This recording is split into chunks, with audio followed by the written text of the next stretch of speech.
Hello students, your teacher here, Mr. Sirosinski. In this video, we're going to be learning how to solve proportions, and I'm going to teach you a couple methods, at least three. Two of the methods I'm going to teach you use a lot of algebra or some algebra, and then one method really uses none. And I think there are several ways to look at these, and first, this is a fraction set equal to a fraction, meaning that these are equivalent fractions. We just have to figure out what value of n will make them equivalent. And when I look at the numerators of these two fractions, I see 8 and 40, and I know that 40 is a multiple of 8. So what do I multiply 8 by to get 40? Well, I multiply by 5.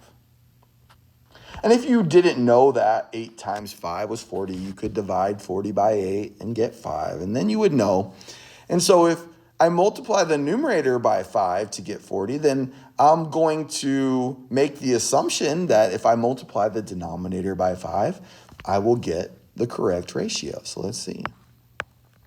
So multiplying by 5, 5 times 10 is 50, and 5 times 2 is 10, so 50 plus 10 is 60. And is 40 over 60 the same thing as 8 over 12? Well, let's see.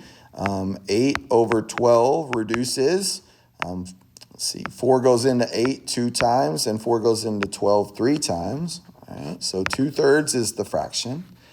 And 40 over 60, you can divide both by 10 and get 4 over 6. And then I can divide both by 2 and get 2 over 3. Okay, so they are equivalent. Awesome. All right, let's try another way now. So another way is to use straight algebra. Okay, I'll show you what I mean here. So we got 8 over 12 equal to 40 over n. And if I'm trying to solve this, I need to get n out of the denominator. And so since n is being divided, I know that I can just multiply each side by n to get rid of it. And so now I have 8 over 12 times n is equal to 40.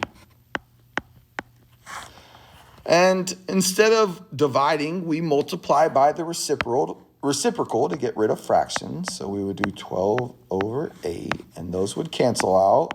And then 12 over 8 on this side. And let's see, 40 times 12. Well, 40 times 10 is 400, and 40 times 2 is 80. So that's 480 divided by 8. And I know that 8 times 6 is 48, so this is 60. Same answer. All right, last way, and this one is the one I use the most. We have 8 over 12 is equal to 40 over n. We can cross multiply the numerator on the right times the denominator on the left. 40 times 10 is 400. 40 times 2 is 80, so that's 480. And 8 times n, the numerator on the left times the denominator on the right.